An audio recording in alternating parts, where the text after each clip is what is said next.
Hit TV YouTube channels లో మీ వ్యాపార ప్రకటనలకు మరియు ప్రమోషనల్ ఇంటర్వ్యూస్ కోసం వెంటనే సంప్రదించండి.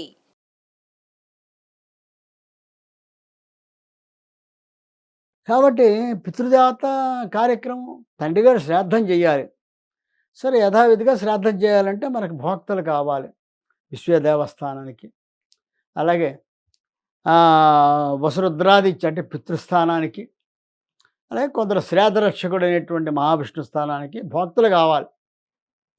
దీనికోసం అని చెప్పేసేసి వెళ్తూ ఉంటే వీళ్ళు ఇన్ని లీలలు చూపించినా, ఇన్ని మహిమలు చూపించినా, పండిత పరిషత్ ఒప్పుకున్నా కూడా ఒప్పుకోనటువంటి కుటిలమైన మనస్సు కలిగినటువంటి బ్రాహ్మణులు ఇంకా ఉన్నారు అక్కడ. వాళ్ళు ఏం చేస్తారో తీర్మానం చేసుకుంటారు. వీళ్ళు భ్రష్టుడికి పుట్టిన పిల్లలు ఏదో ఏదో 4 మాయలు చేసినంత మాత్రం, ఏదో ఇంద్రజాలం చేసినంత మాత్రాన వాడు గొప్పవాళ్ళు కారు. మన పరిషత్తు తప్పు నిర్ణయం తీసుకుంది. అలాంటి వాళ్ళని తీసుకుని ఇంట్లో పెట్టుకున్నాడు సుశీలుడు. ఆ భ్రష్టుడి యొక్క పిల్ల అక్కడ ఉండగా పితృశ్రాద్ధం ఎలా చేస్తాడు? కాబట్టి ఎవరు భోక్తలుగా వెళ్ళొద్దు అని తీర్మానం చేసుకుంటారు. ఒక్కడు వెళ్ళటంలే, ఎవరిని పిలిచినా మేము రావుండాలి. ఏమిటంటే ఆ పిల్లలు నలుగురిని ఇంట్లో గెడ్డే బయటికి పోమనం, అప్పుడు మేము వస్తాం. వాళ్ళు ఉండగా ఈ శ్రాద్ధం భ్రష్టు పట్టిపోతుంది. శ్రాద్ధం నడవదు, అద్దెన పెట్ట వీల్లేదు, మేము ఎవరం రాం. అప్పుడు లబోదిబ్బ మొత్తుకుంటాడు. అదే పిల్లలు ఏం చేశారు వాళ్ళు? అక్కడికి మన బ్రాహ్మణ సమాజం అంత ఒప్పుకుంది, బయటాన్ని పరిషత్తు వాళ్ళే ఒప్పుకుని ఇచ్చారు కదా, మాకు అవన్నీ సంబంధం లేదు. వాడు భ్రష్ట సన్యాసికి పుట్టిన పిల్లలు కాబట్టి వాళ్ళు భ్రష్టులే. వాడేదో ఇంద్రజాలం మహేంద్రజాలం మాయలు మంత్రాలు తంత్రాలు వేసేసి చూపించుంటారు వాళ్ళు. అవన్నీ వాళ్ళు నమ్మారు, మేము నమ్మం. మహాపండితులు మేము నమ్మం. కాబట్టి మేమెవరమో కూడా నీ ఇంటికి శ్రాద్ధానికి భోక్తలుగా రాము, నువ్వైతే చేసుకోపోమన్నా. ఏం చేస్తాడు? శ్రాద్ధం పెట్టాలి.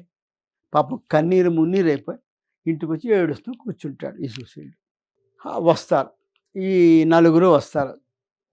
పాపం అడుగుతారు, ఏమైంది, ఎందుకు ఏడుస్తున్నారు? ఏం చేస్తాను ఆయన, మిమ్మల్ని ఇంట్లో పెట్టుకున్నందుకు గాను బ్రాహ్మణులు ఎవరు కూడా శ్రాద్ధానికి భోక్తలుగా రామంటున్నారు. ఇవాళ మా తండ్రి గారు ఆబ్దీకం, ఏం చేయాలో అర్థం కావట్లేదు నాకు. భోక్త లేకుండా శ్రాద్ధం ఎలా పెడతాను? ఇది చాలా పొరపాటు, పితృదేవతల ఆగ్రహానికి గురవ్వాల్సి వస్తుంది నేను అని చెప్తే జ్ఞానదేవుడు అంటాడు, నువ్వేం ఇబ్బంది పడొద్దయా, నీకు ఏం కావాలి? భోక్తలు రావాలి. భోక్తలు ఎప్పుడు రావాలి? పితృదేవతలు రాకపోతే పితృదేవతల స్థానంలో వారి వారి రూపంలో నువ్వు భోక్తను పెట్టుకుంటావు. వాళ్ళే వస్తే ఏం చేస్తావు నువ్వు? వాళ్ళకే శుభ్రంగా ఆగా శ్రాద్ధం పెట్టి పంపించేయచ్చు కదా అంటాడు జ్ఞానదేవుడు. ఇదెల్లా సాధ్యం అంటాడు. నీ పితృదేవతలే వస్తారు, వాళ్ళే కూర్చుని భోజనం చేస్తారు. విశ్వదేవులే వస్తారు, వాళ్ళే కూర్చుని భోజనం చేస్తారు. నీకేంటి బాధ? అప్పుడు శ్రాద్ధం పూర్తవదా అంట. ఈయన కంగారు పడతాడు, ఇదేమిటిది అని. అదెల్లా సాధ్యం అంట. సాధ్యం అవుతుంది అని చెప్పి జ్ఞానదేవుడు ఆయన యొక్క పితృదేవతల్ని రమ్మని ఆదేశిస్తాడు. విశ్వదేవులు రమ్మని ఆదేశిస్తాడు, వచ్చేస్తాడు. ఆశ్చర్యపోతాడు ఈ సుశీలుడు, ఏమిటి వింత? తన తండ్రి, తాత, ముత్తాత ముగ్గురు వచ్చేసారు శ్రాద్ధం భోక్తల భోజనం, ఆయన పెట్టినటువంటి ఆ ఆహార పదార్థాలు భోజనం చేయడానికి. ఇప్పుడు ఎవరి రూపంలో? వసురుద్రాదిత్య 3 రూపాలు, తండ్రి, తాత, ముత్తాత. తండ్రి వసురూపము, తండ్రి తాత రుద్రరూపము, ముత్తాత ఆదిత్య రూపం. ఆ ముగ్గురు పేరు మీద కూడా వసురుద్రాదిత్య రూపేణ అని బ్రాహ్మణుని నియంత్రించుకొని అతనికి భోజనం పెడతాం. అసలు ఆ స్థానంలో ఆ ముగ్గురే వచ్చి కూర్చున్నారు. ఇంకేం కావాలి వాడికి? విశ్వదేవుడు ఇద్దరు వచ్చారు, విశ్వదేవుడు ఇద్దరు వచ్చారు, 5 కూర్చున్నారు పెట్టమల పోయి. ఆశ్చర్యపోయాడు, ఇంత శక్తివంతుల వీళ్ళు, మహానుభావులు, మన ఇంట్లో ఉన్న సామాన్యులు కాదు, మహాశక్తివంతులైనటువంటి వాళ్ళు ఉన్నారు. వీళ్ళ ఈ బ్రాహ్మణ్యం అంతా కలిసి వీళ్ళు తోలనాడుతోంది ఇంత మహానుభావుల్ని అని చాలా బాధపడి ఈయన ఏం చేశాడు? చక్కగా మహదానందపడిపోయి సాక్షాత్తు తండ్రి గారి శ్రాద్ధం తండ్రి గారే వచ్చి కూర్చోడు ఎదురుకుండా. ఇంకంతకంటే ఇంకేం కావాలి? ఈ శ్రాద్ధములలో అద్భుతమైనటువంటి శ్రాద్ధాలు ఉన్నాయి. పితృకర్మ చేసినప్పుడు అద్భుతమైన పితృకర్మలో మనం 3 చూస్తాం. ఒకటి దత్త పురాణంలో విష్ణుదత్తుడు అనేటువంటి ఒక మహానుభావుడు ఉంటాడు.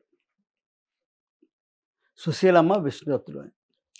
వాళ్ళిద్దరూ కూడా నిరంతరం దత్తనామస్మరణ మునిగిపోయి సంపూర్ణ అంకితం అయిపోయిన మహానుభావులు వాళ్ళది.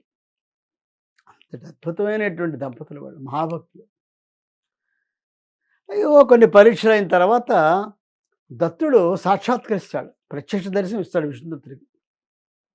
ఇచ్చి, విష్ణుదత్త ఏం కావాలో కోరుకో, వీడి కోరికలు లేవు, ఏం కోరాలో కూడా తెలియని స్థితిలో ఉంటారు వాళ్ళు. ఏ కోరికలు లేవు. మరి ఏం చేయమంటే ఏమడగా తెలియక, రేపు మా నాన్నగారు తద్దినం ఉందండి, మీరు భోక్తగా రావాలని అడుగుతాడు. అది ఆయన అడిగింది. సాక్షాత్తు పరమాత్మ దత్తస్వామి సాక్షాత్కరించి, నీకేం కావాలో కోరుకోవయ్యా అంటే, ఏం కావాలో అర్థం కాక, రేపు మా నాన్నగారు ఆబ్దికం ఉందండి, మీరు చక్కగా మీరు వచ్చి ఆబ్దికంలో భోక్తగా రండి అని అడుగుతాడు. అది ఆయన అడిగింది. అంత వెర్రివాడు, అంత తన్మయత్వం పొందిపోయిన మహానుభావుడు ఆయన. సో ఆయన వస్తాడు. ఆయనకి ధీటుగా మళ్ళీ ఇంకా ఇద్దరు భక్తులు రావాలి కాబట్టి సూర్యుడిని, అగ్ని కూడా ఆ మహాతల్లి సుశీలమ్మ ఆహ్వానిస్తుంది. వాళ్ళిద్దరు కూడా వస్తారు. ముగ్గురితోటి అద్భుతమైనటువంటి శ్రాద్ధకర్మ జరిగిపోతుంది. మొత్తం 21 తరాలటు 21 తరాలు తరించిపోయాయి. అందరూ కూడా శాశ్వత బ్రహ్మలోకాన్ని విడిపోయారు.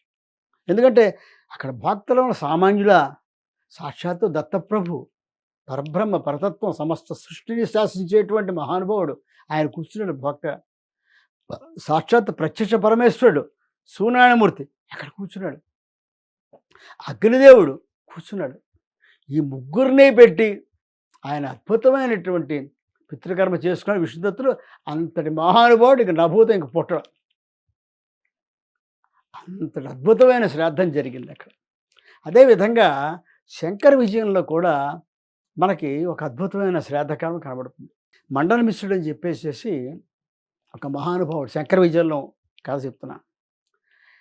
ఆయన బ్రహ్మగారి యొక్క అంశలో పుట్టాడు. ఆయన భార్య పేరు ఉభయ భారతీదేవి. ఆవిడ శారదాంబ అంటే సరస్వతి అంశలో పుట్టింది ఆవిడ. ఆ మండన మిశ్రుడు ఒక తండ్రి గారి యొక్క శ్రాద్ధం పెట్టినప్పుడు వేదవ్యాసుల వారు, జైమిని మహర్షి వస్తారు అక్కడ శ్రాద్ధకర్మలో భోక్తలుగా వచ్చి కూర్చుంటారు. ఆ సమయంలో మండన మిశ్రుడు కలుసుకోవడం కోసం కుమారుల భట్టు చెప్పినటువంటి మాటను పట్టుకొని ఆదిశంకరులు యోగ మార్గాన్న ఆకాశంలో వెళ్ళి సరిగ్గా ఆ ఎక్కడైతే శ్రాద్ధకం అక్కడ దిగుతాడు. ఆయన ఆ ఇంట్లో ప్రవేశిస్తాడు. మండన మిశ్రుడు మండిపడిపోతాడు. ఎందుకంటే శ్రాద్ధకర్మ జరుగుతున్నప్పుడు సన్యాసి కానీ బిచ్చగాడు కానీ రాకూడదు. సన్యాసి చూడగానే శ్రాద్ధం అంతా నాశనం అయిపోయింది, నువ్వు వచ్చావు అని చెప్పి కొంచెం తిడతాడు. వారిద్దరికి పెద్ద వాగ్వాదం జరుగుతుంది. అద్భుతంగా ఉంటుంది. ఆ మండన మిశ్రుడికి శంకరుల వారికి జరిగినటువంటి ఆ వాగ్వాదం అద్భుతంగా ఉంటుంది. అప్పుడు వ్యాధవ్యాసులో వారిస్తారు. పిచ్చివాడు ఎవరనుకున్నావయ్యా, సాక్షాత్తు శంకరుడు ఆయన, శంకర స్వయం శంకర. ఆ సాక్షాత్తు శంకరుడే అవతారం ఎత్తాడు ఆయన. ఇంతకంటే ఇంకా పవిత్రమైన పవిత్రమైనటువంటి ప్రదేశం ఏముందయ్యా, నీ తండ్రి గారి యొక్క శ్రాద్ధకరం పునీతం అయిపోయింది, సాక్షాత్తు శంకరుడే వచ్చిన తర్వాత ఇంకేముంది, ఆయన ఆతిథ్యం అని చెప్పి చెప్తారు వేదవ్యాసులు. అంటే అంత అద్భుతమైన శ్రాద్ధం జరిగింది అక్కడ. మళ్ళీ మనం ఈ జ్ఞానదేవుడి యొక్క చరిత్రలో చూస్తాం. సుశీలుడు అనేటువంటి వాడికి స్వయంగా ఆయన పితృదేవతలనే పిలిపించి తద్దినం పెట్టించాడు. ఏం చేస్తున్నాడు వీడు, తద్దినం కదా, తద్దినం అవ్వలేదు, ఏడుస్తూ కూర్చుంటాడు, మనం సంతోషిద్దాం. వాడు అంటే ఎదరవాడు ఏడుస్తూనే మనం సంతోషిస్తాం. ఒక రెచ్చగొట్టి పురికొల్పి ఒక వినాశనా సృష్టించి దుఃఖాన్ని కలిగించి, కొందరి బుద్ధులు అలా ఉంటాయి, దుఃఖాన్ని కలిగించి వాడు ఏడుస్తూ ఉంటే మనం చూసి సంతోషిస్తూ ఉంటాం. అబ్బా బాగా ఏడిపించేయండి, బాగా ఏడ్చేయండి. కారణం అక్కర్లేదు దానికి. కొందరు అంతే, వాళ్ళ బతుకులు అంతే, వాళ్ళ బుద్ధులు అంతే అని. వీళ్ళందరూ ఏం చేస్తారంటే ఇద్దరు చూద్దామని చెప్పి వచ్చేసరికి శ్రాద్ధగా అద్భుతంగా జరిగిపోతుంది. సాక్షాత్ అంటే ఆ ఊళ్ళో వాళ్ళకి తండ్రి ఎవరో తాత ఎవరో తెలుసు కదా, వాళ్ళే వచ్చి కూర్చున్నారు అక్కడ. ఆశ్చర్యపోతారు వీళ్ళందరూ. ఇదేమిటిది, ఎక్కడ మనం చూడలేదు. ఏదో పితృదేవత రూపంలో ఆహ్వానించి భక్తుని కూర్చోబెడతా కానీ వాడు స్వయంగా పితృదేవతను కూర్చోబెట్టి చేసేస్తున్నాడు సుశీలుడు. అయ్య బాబు, ఇదేంటి ఇలా జరిగిపోతుంది అని కంగారు పడిపోయారు. పడితే శ్రాద్ధం అయిన తర్వాత ఏమయ్యా ఏం జరిగిందని అడిగారు సుశీలుడు. అద్భుతం చేసావయ్యా, నిజంగా చూసాం, మా కళ్ళతో నమ్మలేకపోయాం. మీ తండ్రి గారు వచ్చి కూర్చుని, మీ తాత వచ్చి కూర్చున్నాడు, మీ ముత్తాత వచ్చి కూర్చున్నాడు, ఇది ఎక్కడికి పోవాలయా, అది ఎక్కడ మేము వినలేదు, ఇది చూడలేదు అంటే చెప్తాడు, ఇదంతా మంది కాదు నాయన, నాదేముంది ఇందులోనూ, అదిగో ఆ జ్ఞానదేవ మహారాజ్, ఆ అన్నదమ్ములు వాళ్ళు చేసినటువంటి, వాళ్ళు ఆదేశించారు రమణమని, పితృదేవతలు వచ్చారు. అద్భుతంగా శ్రాద్ధకరం, నభూతో నవ్వు ఎక్కడా ఎవరికి జరగదు, అద్భుతంగా శ్రాద్ధకరం నేను చేయగలిగాను. హాయిగా నా తండ్రి గారి స్వయంగానే భోజనం పెట్టుకున్నా, నా తాతకి స్వయంగా భోజనం పెట్టుకున్నా, నా ముత్తాత స్వయంగా భోజనం పెట్టుకున్నా, విశ్వేశ్వర స్వయంగానే భోజనం పెట్టుకున్నా, కొసరు తినిపించాను నేను. ఇంతకంటే ఇంకా నా జన్మధన్యం అయిపోయింది. అప్పుడు ఇంక వీళ్ళు ఏం చేయాలో తోసక, అప్పుడు జ్ఞానదేవులే సాష్టాంగ నమస్కారం చేస్తారు మొత్తం బ్రాహ్మణ్యం అంతా కూడా.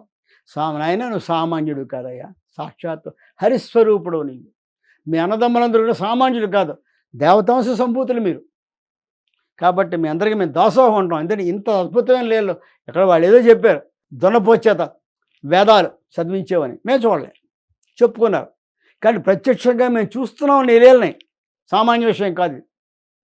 ఎక్కడ కని మిని విరిగినటువంటి చిత్రాన్ని చూపించావు నువ్వు మాకు, నువ్వు సామాన్యుడు కాదా అని చెప్పేసి సాష్టాంగ నమస్కారం చేసి అందరూ కూడా జ్ఞానదేవుల వారికి ఆ విధంగా వాళ్ళు, ఇక నీకు ఏ విధమైనటువంటి వెలి ఉండదు నాయనా, నువ్వు మా అందరికంటే అతీతుడివి, ఉన్నత స్థానంలో ఉన్నావు నువ్వు చెప్పి పాపం వాడిని చక్కగా హక్కు చేర్చుకుంటారు.